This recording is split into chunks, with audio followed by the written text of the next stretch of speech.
Now, our next speaker is Dr. Allyson Jackson. She is faculty in the Environmental Studies Department at Purchase College SUNY in Westchester, New York, and she is council member for the Association of Field Ornithologists. And she will be talking to us about how molt affects songbird blood mercury exposure with data from year-round banding operations. Thank you, Allyson. Hi, everybody. Can you hear me okay? All right, good. So I want to talk today about mercury. So just a little background to acquaint you towards the ecotox side for a little bit.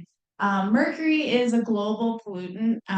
It's a natural element that's found in rock. So sometimes it's hard to convince people that it is not good for the environment because it was mined, concentrated, and moved around the globe by humans because it is this unique metal. It's liquid at room temperature. So it had a lot of uses in industry before people found out that it was also a potent neurotoxin and caused a ton of different constellation of effects. The major one for humans and animals, once we figured it out, was major developmental effects when exposed in the womb.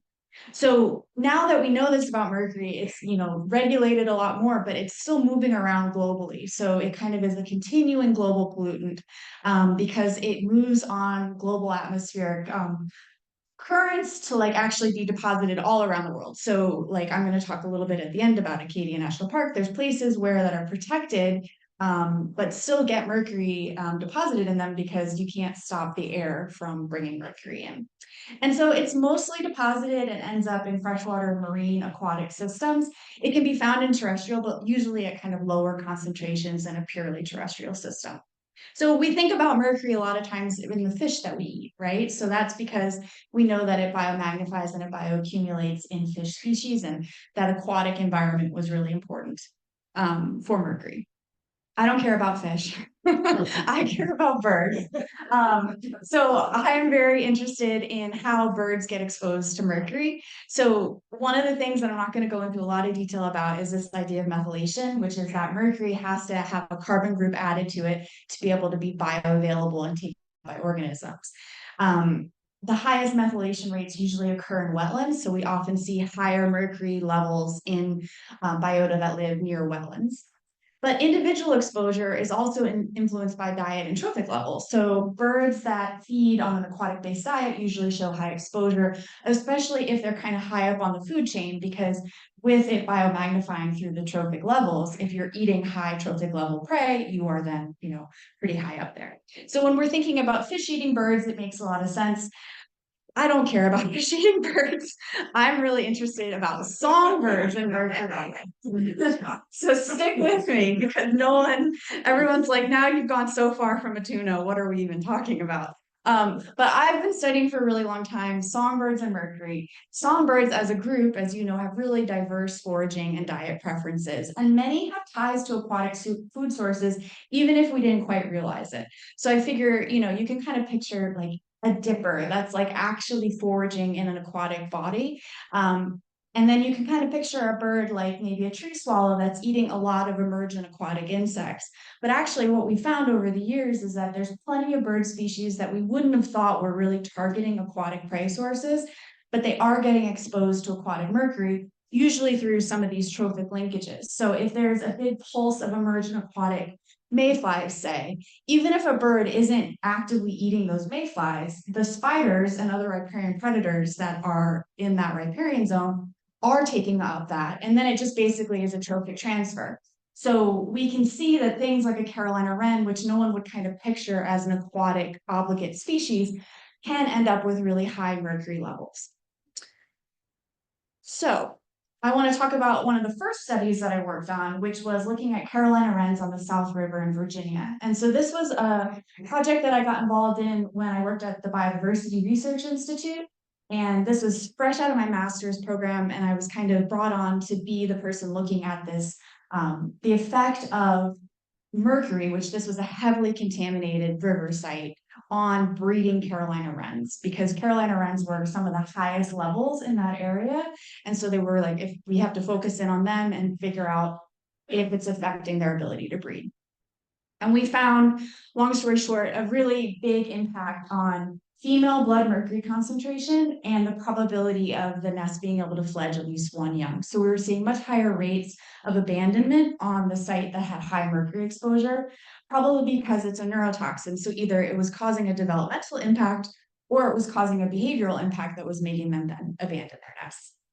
So I worked on this for a while, and then I moved to start my PhD in Oregon. So I went to the West Coast and kind of had to relearn a whole bunch of stuff.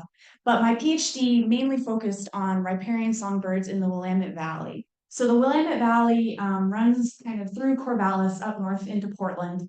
And this isn't as high of a mercury exposure site as that South River was, but it does have a legacy of mercury in the area. It had some mercury mines in the headwaters, and then it also had gold mining, and you used mercury back in the day to mine out gold. So there was low levels of mercury in this area.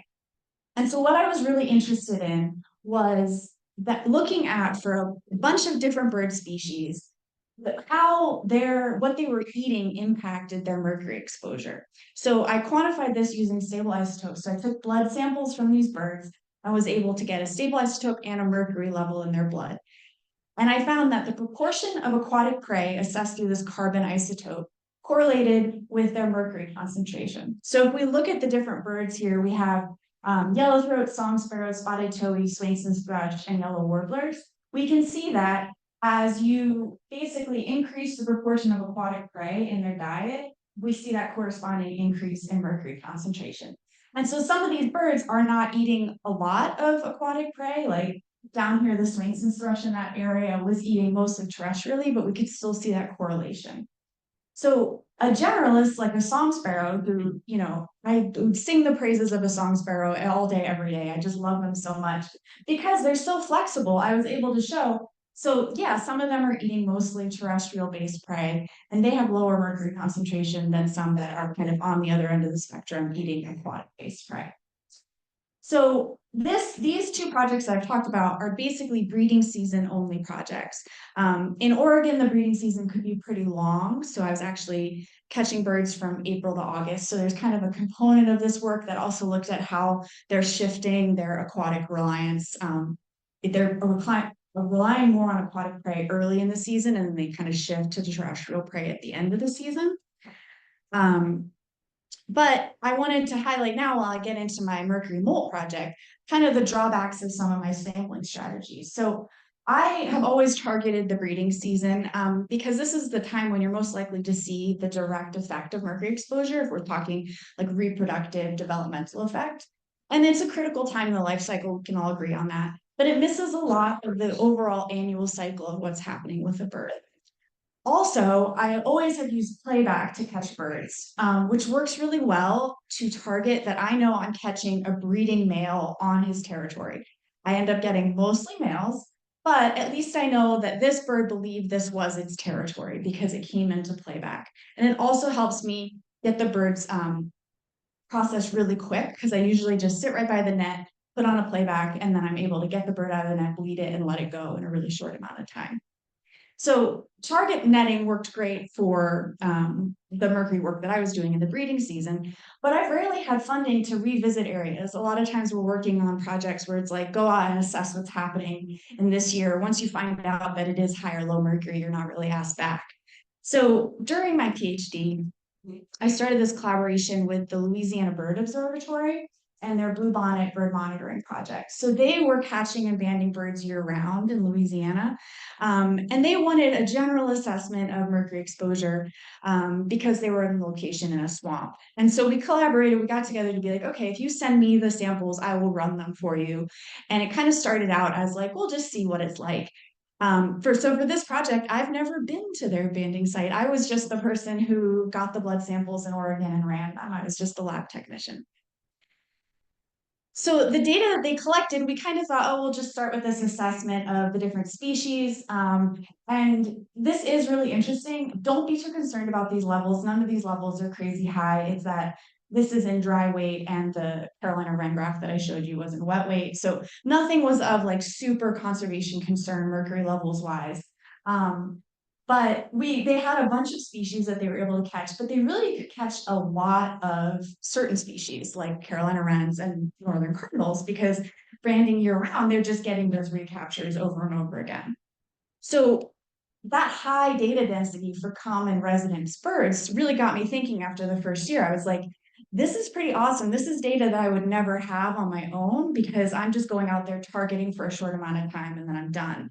So we started really focusing in on Carolina wrens and northern cardinals, and we're able to look at their year-round mercury exposure. So this is Julian date, so it's combining a bunch of years, which there's some issues there. But basically, we were able to see that even though they're in like scales different, so northern cardinals generally have much lower mercury exposure than Carolina wrens, we're still seeing this kind of hump during the breeding season of increased mercury levels in their blood. And so I really wanted to start looking at that, and it got us on adding more years of data to this project because since they were catching birds anyway and banding them and they had someone who could bleed, we could just keep getting these blood samples.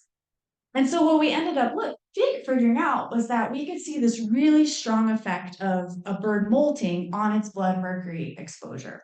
So that that like downward trend is basically when molt starts. And we see the blood levels dropped. And this is coinciding with after breeding, basically. So you could have seen it as, oh, it's highest during the breeding season, but it's highest during the breeding season and it's dropping because they're molting. What's happening is that the methyl mercury in their blood is binding to the growing feather, and then it's cut off from blood supply. And so like basically they're able to depurate or dump a whole bunch of mercury into their feathers. So the feathers molting basically relieve the bird of some of its mercury burden because like they're going to do that big molt every year.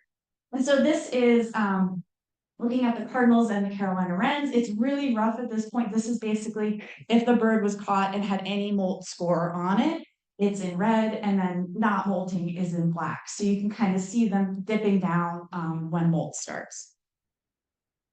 If we look at all years combined, we can kind of get even more data. We have to kind of look into basically if this is totally fair to just overlap them by Julian date, or if we want to look at it some way. But I think even combining all the years together, we're seeing this kind of drop off during that molting period, which is really interesting.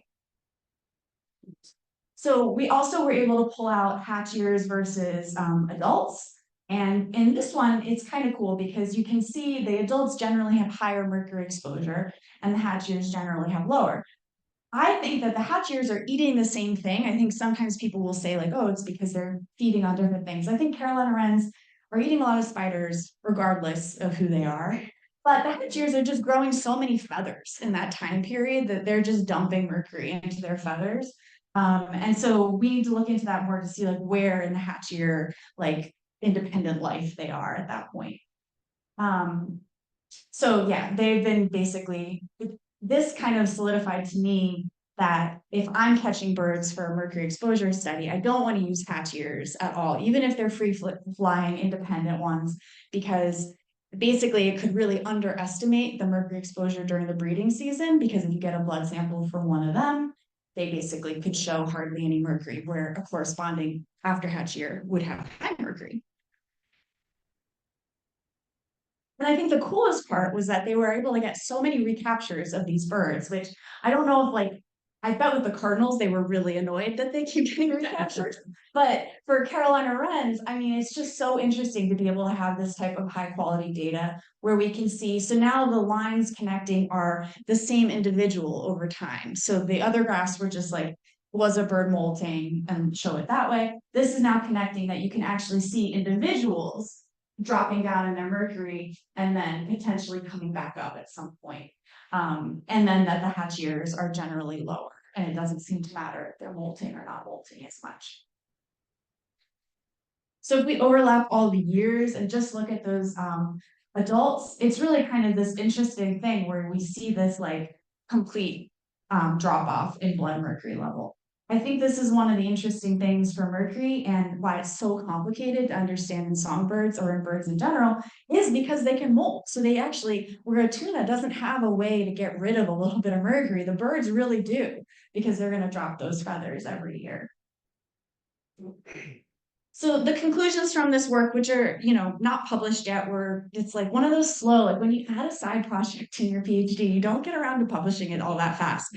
But I want to, every time I bring it back, which is why I wanted to talk about it today, was I'm like, this is so cool. And I need to like actually get it published so that we can have it out there. So I saw this as field-based evidence of the importance of molt for understanding blood mercury concentrations.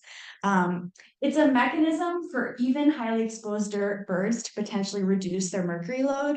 And it really made me rethink those breeding Carolina wrens on the South River who had such high blood mercury levels, how high they could have been, if they weren't also being able to dump some into their feathers every year. It really explains why we don't often see age-related mercury increases in birds as much as we do in fish. In some really long-lived birds like loons, we do see kind of over time that they can accumulate, but it makes sense that it wouldn't matter as much for like a songbird because they're getting rid of enough mercury every year that then they kind of restart. Because basically in all my work, all adults seem to be about the same. Like I can use any adult bird. It doesn't matter if they're a 9-year-old adult or a 4-year-old adult. But it solidified for me that we shouldn't use nestling or hatchier blood mercury to understand overall mercury exposure in a population. This is really important because people, especially because nest box trails are so easy to monitor, will often think, okay, well, I just have access to nestlings or the young of the year. I'll be able to get an estimate of mercury exposure. And I would say you're probably way underestimating your mercury exposure. And to me, and this has kind of been like a side project vendetta, it's that I don't think songbird feathers should be used to really assess mercury exposure because we also wrote this paper that was looking at all the feathers that we had from recovered dead birds and kind of showing that they're between molts being in different orders and different things going on. When you just pull a feather from a bird, it can really mean not very much in terms of like their organ levels or anything like that, especially for birds that are molting, maybe not on the breeding ground, or molting where, in a totally different habitat than where they're breeding. So future directions, and another reason why I'm here today, is I've been working ever since I got this job out at Purchase College in Acadia National Park. So I had been there when I worked for BRI and we did songbird mercury analysis in Gilmore Marsh. And then for 2 years, I've gone back in 2018 when I was doing bug sampling, and I also did some breeding bird season target netting to look at mercury. In 2022, we did a follow-up food web study that spanned all the way from fish with my collaborator to birds, and we're kind of trying to look at stable isotopes throughout all of that. But my current project is thinking bigger picture. And I want to start working, I have been working with Acadia to think about a long-term monitoring plan for songbirds. It is shocking that they don't have any real banding operation currently in Acadia. And so as I've been going up there to work, we started talking about, we really need to know a little bit better what's going on. And so I'm currently like in the midst of trying to figure some of this stuff out. So they've been doing point counts and now switching over to acoustic recorders have been used to assess trends. And they have some really interesting data on potential declines. So this is their point count data from 2007 to 2019, and it's showing what seems like a fairly strong trend for black-throated green warblers, which is worrisome to me. So I've been working with Dick Wheeler and the Park Service to develop a monitoring plan. So we're leaning towards a MAPS protocol, but I'm very concerned about capture rates in that area. And so we're going to use this field season as a potential pilot year to figure out which habitat is best and if the capture rates will be high enough to kind of proceed with a longer term monitoring. So I'm looking for feedback because I know everyone here is probably doing MAPS protocol. And so I wanted to put that plug in here to kind of come talk to me in between at any point so that I can get more feedback as we kind of have this nice time to be able to think a little bit in this summer before we actually jump straight into a protocol. And nothing's off the table for us, but we were like, do we do nest searching? Do we do target netting? Do we do maps? And so I just love to hear feedback from this group about what you think would be best for Acadia. So I'll answer any questions. I mean, I'll answer questions about anything, probably, I guess, mercury right now, and then find me at any point if you want to just like talk nerdy stuff about maps and capture rates and things like that for Acadia. So any questions? So I'm from Russian Woods Banding Station outside of Philadelphia, operated by Willistown Conservation Trust. Of course, it wouldn't work for me. Why would it, right? So I am a bird bander and a data manager, and I think that job title, when you tell it to people outside of this room, sometimes is hard to describe, right? My friends think I just play with birds, right? And my mom, after 25 years, thinks I just do something outrageous and probably terrifying. My boss, our supervisor, she thinks I'm doing this like magical code and amazing stuff. She gives me the confidence to make me feel that I am performing that magic. But really, I'm just sitting on my computer with my cat doing a lot of Googling, right? So my question for you right now is why we're all bird banders. Why are we banding birds? Why do you band birds? Someone tell me. Science. Science, yes.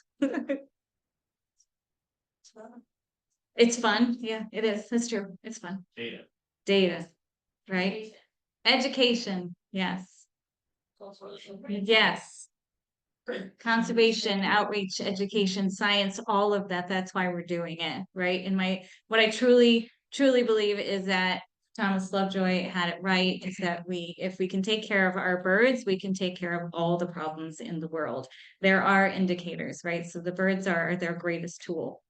So we're all bird banders. We do have unique and specialized skills. Not everybody gets this opportunity or has these skills, right? We get the birds in hand. We can look at their body condition. We can take measurements, age them specifically, and we can have the opportunity to use complementary advanced technologies also.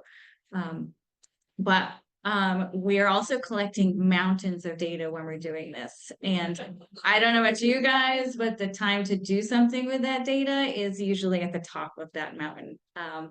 And I often feel like it can be very overwhelming, right? We're collecting all this data. We still do, Hannah, we write all our data on paper still. Then we transfer it to a digital, to a spreadsheet. Then I have to proof it and make sure, probably double proof it would be best, and then reporting it to the BBL, which changes all the time. So it's a little overwhelming, but I encouraged recently even more that it is, no matter even as from doing the minimal responsibilities, we're contributing to the bigger picture. If I get to nothing else, the BBL database is available for researchers that have questions. Audubon's Bird Migration Explorer, if you haven't seen it yet, is this amazing interactive tool where they're taking all of this BBL data and tracking data and other data, and they're giving it a really nice public interface to watch it. Maps now has an interactive database where you can download subsets of the data or just view it. Hard to see. I didn't know we were going to have a small screen, but this is a wood thrush adult survival probability map. So you can view or download data sets, and that's all because we're out there collecting this data and submitting it, right? And then there's so many of you, all these wonderful talks. I know a lot of you are doing these great things with your data, submitting articles in the NAB, the North American Bird Bander, all of these great other peer-reviewed publications, contributing to our better understanding of bird biology, the banding methodologies, and hopefully, and in some cases, land management implications for conservation, right? But all of this extra work requires time and experience, right? Expertise in data analysis. So stepping back again, I'm from Russian Woods Banding Station. If you were at the meeting last year, that you know exactly where we are. We're right outside of Philadelphia and developed suburban area. We operate a spring and fall migration songbird station, as well as a map station and a saw-whet station in the fall. We're a relatively small station. We only band 3 days a week during migration, but we're very consistent with our 3 days. And over 14 years, we've only caught, I was hoping Annie wouldn't put her number up there, but so we are almost to 20,000 birds, which we're really excited for. And we only catch about 1,200 to 1,400 birds a year. But those are our numbers, so we're going to be proud and work with them. We have 5, it's taken us this long, but with now after 14 years, we do have a really great full staff of 5 full-time trained banders. We have an awesome network of volunteers. But when we roll up the nets at 11 or 12 o'clock, whatever it is, all those volunteers, they go home. And the rest of us staff members, we go back to the office and we have other things to do, right? So there's more than just the banding, and the time to do anything else is missing. So when I arrived in 2013, our master file, a database really existed only in Bandit, right? There wasn't an easy way. I mean, it's pretty easy to pull it out, but there wasn't an easy way to manipulate it. No one had the time. And specifically, all of us on our staff, we're all conservation biologists. Many of us we didn't all have biology backgrounds. We're all trained banders, but you don't have to have a biology background to become a trained bird bander and be very good at and care about it. So we didn't have a statistical background. I didn't. I spent 20 years just playing with the birds, essentially, learning every bit of bird monitoring skill I could, from banding, nest searching, all of it, right? It took a lot of years, but I didn't take the time to do analysis studies, right? So, but I do like data. And if I want to do downtime in the winter, we all have downtime anymore, I wanted to work with it. So I said, let's see what I can do. So I started going to EBBA meetings, and I picked up the Introduction to Statistics for Bird Banders and immediately read the introduction. I was like, yep, that's about right. I'm really anxious about this. Standing in front of a mist net the first time, you're full of anxiety, anticipation, and that's exactly what I was feeling, trying to do something more with our data. And it was really clear to me that I really needed the Stats for Dummies version. And luckily, that exists in the form of search methods. You can find anything you want. There is a YouTube video for anything. So I was lucky in being able to use my advanced degree in Google University to start to do something with our data. And I quickly learned that as I got into this, it was easiest to just start doing things that was not really statistical based, but it was really important.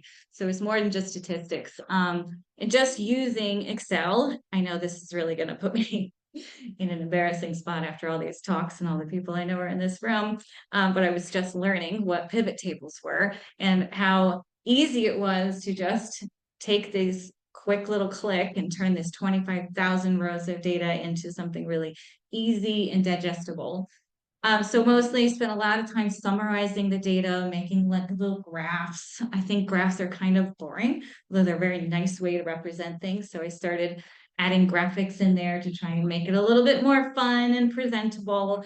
Sometimes you get a little goofy at the end of the season. Somebody wants your totals really quickly.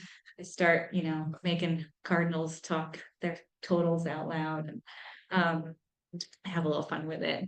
So we finally had everything in a nice workable database. It took me a long time to get all the columns we wanted, not everything in Bandit. You want extra stuff, right? So we sit down with our team and said, all right, we have all this. We have more than 10 years of data. We can start looking at things.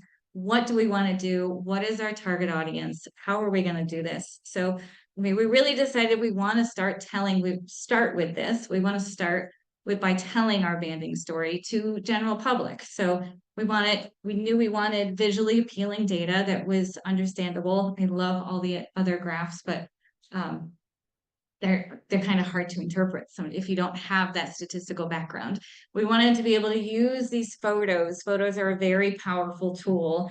I know that this coming week, Bird Note, the podcast, has an episode coming up on the importance of photography in influencing conservation. It's a powerful tool. Not everybody can do what we do, but they can appreciate these beautiful photos and turn these into stories that we can tell.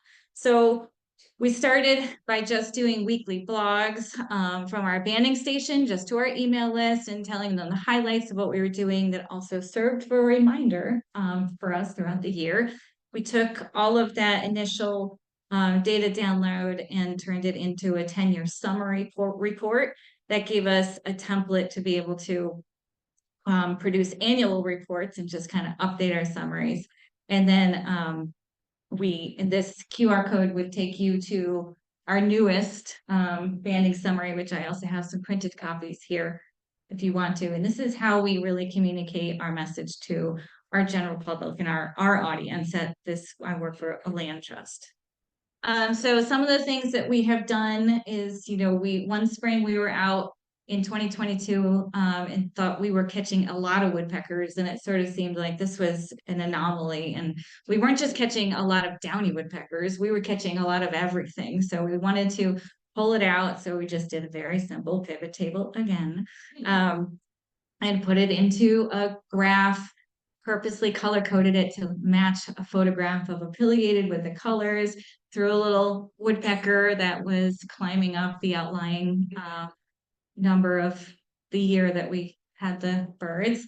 And then I work with my colleague Blake Gall, who's back here, who is the most wonderful writer and so good at delivering this conservation message, where we try and write an article that complements the photograph and the data, talking about it's not just about the birds. We have, why are we catching why did we catch all these woodpeckers all of a sudden? Well, we have a lot of dead trees and we let the dead trees stand, and now the woodpeckers have come.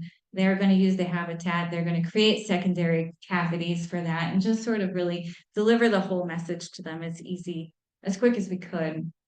And then last spring, I don't know if anybody else saw this. I hope you all have. If you haven't, it's still out there. The Audubon came out with this article using Black Swamp Bird Observatory spring migration data. And online, this is an interactive map or graph. It's so fantastic. And it's such a powerful, colorful graph, in that I think it was really exciting to see this.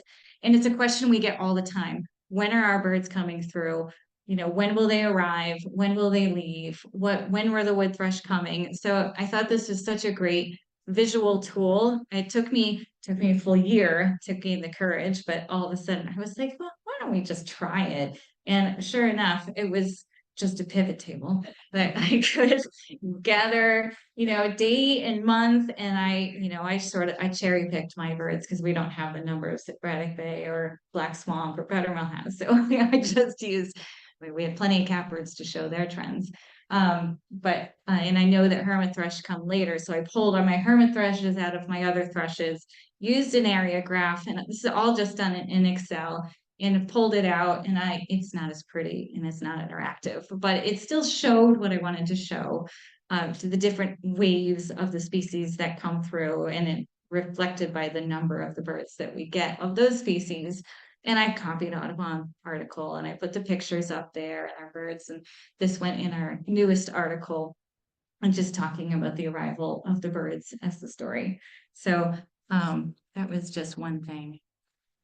And then something else I started to play with, as I learned Excel had a 3D mapping tool. I didn't even know what that meant, so I just clicked on it and started playing with it. And realized it was going to plot all my coordinates. I'm like, wow, if we're talking about coordinates, saw-whet owls are the greatest way to look at that. So I was like, what if I could plot all of our foreign recaptures and counters? And so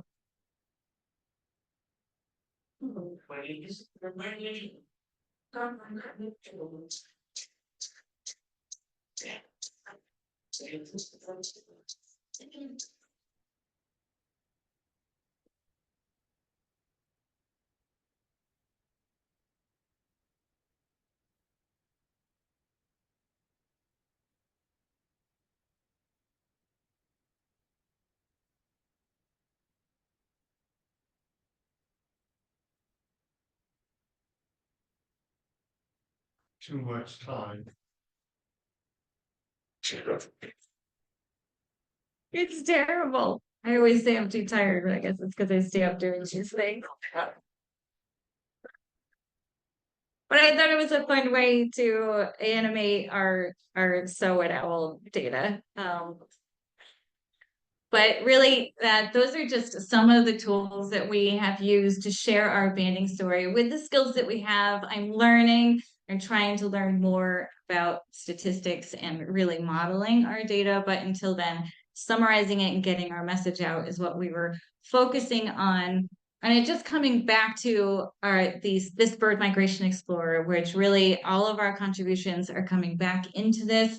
And it's just such a great tool. There's 500, over 500 species they've done this for. I just chose the wood thrush to show up here, but the power of collaboration and what everybody's contributing now, and to be able to see this, I think this, what was the talk earlier? The anthropulse, that is the coolest word ever. Just so many people contributing to this with the institutions and the studies, the BBL data, EBBA data, geolocator data, and being able to see this in real time is it's just great how far everything has come. So with that, I hope we can all enjoy social hour and dinner. Thanks.